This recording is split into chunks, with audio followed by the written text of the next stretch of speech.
Assalamualaikum warahmatullahi wabarakatuh.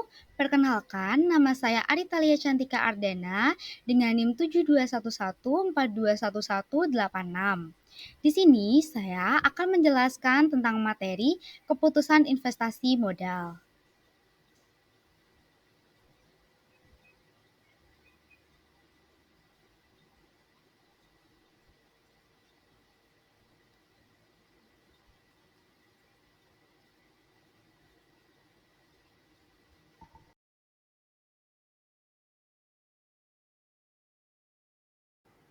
Ada 4 pokok bahasan yang kita akan bahas, yaitu yang pertama ada keputusan investasi modal, yang kedua ada arus kas, yang ketiga ada nilai waktu uang, dan yang keempat ada metode pendekatan analisis. Langsung saja kita mulai dengan keputusan investasi modal. Investasi modal digunakan untuk menjelaskan rencana manajer untuk mengeluarkan dana dalam jumlah besar untuk membiayai proyek-proyek yang memiliki implikasi jangka panjang.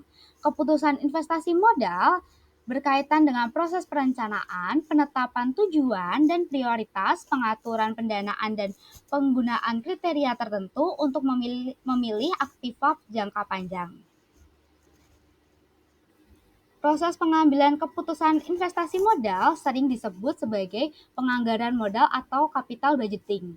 Jenis dari penganggaran modal itu sendiri ada dua. Yang pertama yaitu proyek independen dan yang kedua ada proyek saling eksklusif. Proyek independen adalah proyek investasi modal yang tidak berkaitan satu dengan yang lainnya. Jadi, apabila ada proyek yang diterima atau ditolak, tidak akan berpengaruh terhadap proyek yang lainnya. Dan proyek saling eksklusif adalah proyek yang mengharuskan perusahaan untuk memilih salah satu alternatif yang saling bersaing untuk menyediakan jasa dasar yang sama. Penerimaan salah satu proyek ini akan menghalangi proyek yang lainnya. Lalu selanjutnya ada jenis keputusan investasi modal. Keputusan investasi modal dapat dibagi menjadi dua kelompok, yaitu keputusan penyaringan dan keputusan pemilihan. Keputusan penyaringan adalah jenis keputusan yang berkaitan dengan apakah suatu usulan proyek investasi memenuhi standar yang telah diterapkan sebelumnya. Dan untuk keputusan pemilihan adalah jenis keputusan yang berkaitan dengan pemilihan beberapa alternatif usulan proyek investasi. Lalu kita akan masuk ke pokok pembahasan yang selanjutnya, yaitu pembahasan arus kas. Alasan utama analisis menekankan pada arus kas adalah bahwa laba akuntansi dihitung berdasarkan konsep akrual yang mengabaikan timing arus masuk dan arus keluar kas. Nah, dengan demikian, manajer dapat mengabaikan informasi laba bersih dan lebih berkonsentrasi pada upaya mengidentifikasi arus kas yang berhubungan dengan sebuah proyek investasi. Ada dua jenis arus kas, yaitu arus kas masuk dan arus kas keluar. Arus kas masuk ini merupakan kenaikan pendapatan, penurunan biaya, nilai sisa atau residu, dan pembebasan modal kerja. Lalu arus kas keluar merupakan investasi awal, termasuk biaya instalasi, kenaikan modal kerja, reparasi dan pemeliharaan, dan kenaikan biaya operasi. Selanjutnya kita masuk ke pokok pembahasan yaitu nilai waktu uang. Dalam pembuatan keputusan investasi modal perlu digunakan teknik atau pendekatan yang mengakui nilai waktu uang.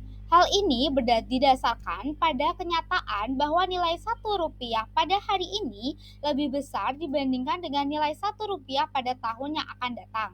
Kondisi ini juga berlaku dalam pemilihan alternatif proyek investasi. Teknik investasi modal yang mengakui kedua karakteristik investasi bisnis adalah teknik yang melibatkan arus kas yang didiskontokan, yaitu arus kas yang dinilai kembali menurut kesetaraan waktu. Dengan penilaian kembali tersebut, angka-angka rupiah dapat di perbandingan satu sama lain, dan perusahaan dapat pula mengetahui apakah sebuah usulan proyek investasi memenuhi standar minimum yang telah ditetapkan atau tidak. Selanjutnya, kita masuk ke pokok pembahasan yang terakhir, yaitu metode pendekatan analisis. Yang pertama ada model non-diskonto.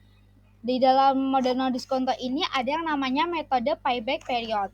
Nah, periode pengembalian investasi adalah waktu yang diberikan oleh sebuah proyek investasi untuk menutup investasi mula-mula dengan penerimaan kas yang dihasilkan oleh investasi tersebut. Metode periode pengembalian investasi memusatkan perhatiannya pada rentang waktu tersebut.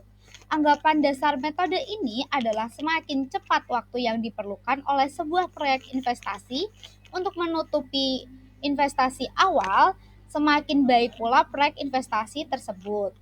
Nah, di sini ada rumusnya, yaitu periode pengembalian sama dengan investasi awal dibagi dengan arus kas tahunan. Nah, jika arus kas tidak tetap, maka periode pengembalian dihitung dengan menambahkan arus kas tahunan sampai waktu ketika investasi awal diperoleh kembali. Nah, di sini ada kelebihan dan kelemahannya. Kelebihan yang pertama yaitu mengontrol risiko yang terkait pada ketidakpastian arus kas masa mendatang. Yang kedua, meminimalkan dampak dari suatu investasi terhadap masalah likuiditas perusahaan. Yang ketiga, mengontrol risiko keuangan. Yang keempat, mengontrol dampak dari suatu investasi terhadap ukuran kemampuan perusahaan. Lalu kelemahannya yaitu yang pertama, mengabaikan kinerja investasi yang melewati periode pengembalian. Lalu yang kedua yaitu mengabaikan nilai waktu uang.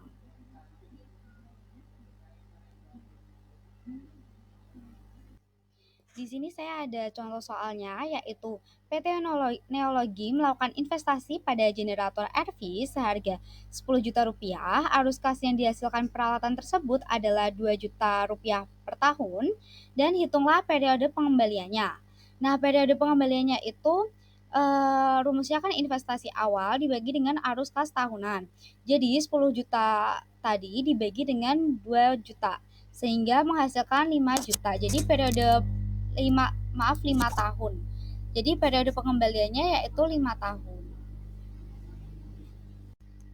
Lalu selanjutnya ada metode Accounting Rate of Return atau ARR.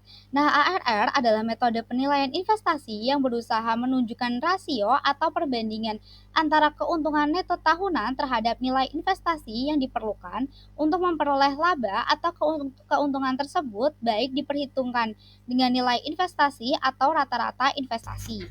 Nah, rumusnya yaitu tingkat pengembalian akuntansi sama dengan laba rata-rata dibagi dengan investasi awal atau investasi rata-rata. Kelebihan dan kekurangan dari ARR. Kelebihannya yaitu ukuran jelas untuk memastikan bahwa investasi yang dilakukan tidak merugikan terhadap pendapatan bersih perusahaan. Lalu yang kedua ada kepastian dampak menguntungkan terhadap pendapatan sehingga bonus dapat meningkat. Dan kelemahannya yaitu mengabaikan nilai waktu dari nilai uang. Di sini saya ada contoh soalnya, yaitu PT Neologi melakukan investasi dengan biaya 20 juta. Umur investasi 5 tahun dengan kas 300.000, 400.000, 200.000, dan 400.000, lalu ada 500.000. Dan biaya tersebut tidak memiliki nilai sisa setelah 5 tahun. Dan semua pendapatan yang diperoleh dalam 1 tahun tertagih pada tahun tersebut. Berapakah tingkat pengembalian akuntansinya? Nah, di sini kita hitung total arus kasnya yaitu 1.800.000. Dari 300.000 tambah 400 ditambah 200 tambah 400 lagi tambah dengan 500. Lalu arus kas rata-ratanya yaitu 1.800.000 dibagi dengan 5, yaitu 5 tahun yang mendapatkan hasil 360.000. Dan penyusutan rata-ratanya yaitu dari investasi awal yaitu 20 juta dibagi dengan 5 tahun, yaitu mendapatkan hasil 4 juta. Laba bersih rata-ratanya 4 juta dikurangi dengan 360.000 tadi, hasilnya 3.640.000, sehingga pengembalian akuntansinya dari laba bersih rata-rata tadi dibagi dengan investasi biayanya, yaitu menghasilkan 18,2%.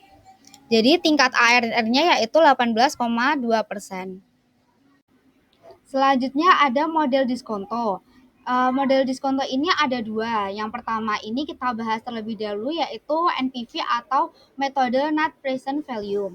Dengan metode NPV ini, penilaian sebuah usulan investasi dilakukan dengan prosedur di bawah ini. Yang pertama ada seluruh arus kas masuk yang dijanjikan oleh sebuah proyek investasi dinilai tunaikan. Lalu yang kedua, seluruh arus kas keluar selama umur proyek juga dinilai tunaikan. Yang ketiga, nilai tunai arus kas masuk dijumlahkan dan nilai tunai arus kas keluar juga dijumlahkan. Bandingkan nilai uang tunai arus kas masuk dan jumlah nilai tunai arus kas keluar.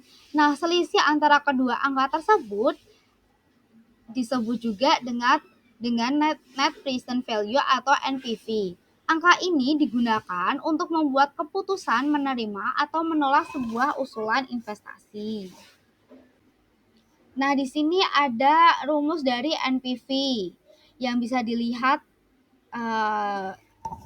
di layar ini. Jadi di sini juga udah ada keterangannya bahwa I besar itu adalah nilai sekarang dari biaya proyek, CFT kecil yaitu arus kas masuk yang diterima dalam periode T dengan T sama dengan 1 hingga N, dan N besar sama dengan umur manfaat proyek, I kecil adalah tingkat pengembalian yang diminta, T adalah periode waktu, dan P adalah nilai sekarang dari arus kas masuk proyek di masa depan. DFT sama dengan 1 per 1 plus I dikali T, yaitu adalah faktor diskonto. Untuk metode yang selanjutnya yaitu internal rate of return atau IRR. Nah, IRR ini adalah tingkat bunga yang dijanjikan oleh sebuah proyek investasi selama umur proyek tersebut.